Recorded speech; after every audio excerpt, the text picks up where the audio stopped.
இந்த நேரத்திற்கான மிக முக்கிய செய்தி, ராமேஸ்வரத்தில் ரயில் மறியலில் ஈடுபட்ட மீனவர்கள் தற்போது மறியலை கைவிட்டிருக்கக்கூடிய அந்த செய்தி முக்கிய செய்தியாக வந்திருக்கிறது. மாவட்ட காவல்துறை கண்காணிப்பாளர் நடத்திய பேச்சுவார்த்தையை அடுத்து போராட்டம் கைவிடப்பட்டது. 9 பேர் பாம்பன் மீனவர்கள் 9 பேர் கைது செய்யப்பட்டதை எதிர்த்து மீனவர்கள் ரயில் மறியலில் ராமேஸ்வரத்தில் ஈடுபட்டார்கள். ராமேஸ்வரத்தில் தண்டவாளத்தில் அமர்ந்து ரயில் மறியலில் ஈடுபட்ட மீனவர்கள் தற்போது போராட்டத்தை கைவிட்டிருக்கிறார்கள். இலங்கை கடற்படையினரால் ராமேஸ்வரம் மீனவர்கள் தொடர்ந்து கைது செய்யப்படுவதை கண்டித்து மீனவர்கள் இந்த போராட்டத்தை நடத்தினார்கள். மத்திய மாநில அரசுகள் நடவடிக்கை எடுக்க கோரி மீனவர்கள் இந்த போராட்டத்தை நடத்தினார்கள். தற்போது ரயில் மறியல் போராட்டத்தை மீனவர்கள் பேச்சுவார்த்தையை தொடர்ந்து கைவிட்டிருக்கிறார்கள். பாம்பன் மீனவர்கள் 9 பேர் அதிரடியாக கைது செய்யப்பட்டு சிறையில் அடைக்கப்பட்டிருக்கின்றனர்.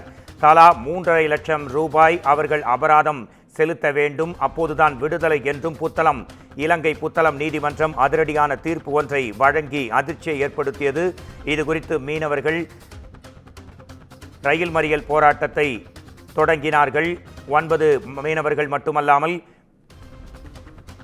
கைது செய்யப்பட்ட மீனவர்களை விடுவிக்க கோரி ரயில் மறியலில் ஈடுபட்ட மீனவர்களிடம் பேச்சுவார்த்தை நடத்தப்பட்டதை தொடர்ந்து தற்போது ரயில் மறியல் போராட்டம் கைவிடப்பட்டிருக்கக்கூடிய செய்தி மிக முக்கிய செய்தியாக வந்திருக்கிறது.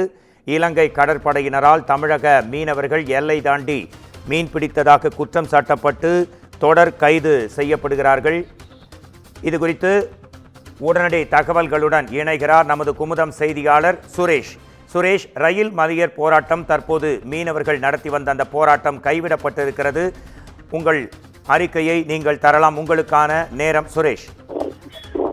நிச்சயம் மோகன்ராஜ், தற்பொழுது ரயில் மறியல் நடைபெற்ற இடத்திற்கு மாவட்ட காவல்துறை கண்காணிப்பாளர் சர்ஜீப் சிங் மீனவர்களிடம் பேச்சுவார்த்தை நடத்தினார்.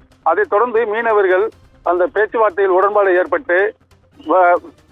ஏற்பட்டு அவ்விடத்திலிருந்து கலைந்து சென்றனர் ஒவ்வொருவர்களாக. மீனவர்கள் ரயில் மறியலில் ஈடுபட்ட இதன் காரணத்தினால் பாம்பன் எக்ஸ்பிரஸ் தாம்பரம் செல்லும் வேண்டிய அடுத்து அந்த நிறுத்தப்பட்டிருந்த கிட்டத்தட்ட 1 மணி நேரம் தாமதமாக இங்கிருந்து தற்பொழுது சென்று உள்ளது. மீனவர்கள் இந்த இடத்திலிருந்து தற்பொழுது அனைத்து கலைந்து சென்று உள்ளனர்.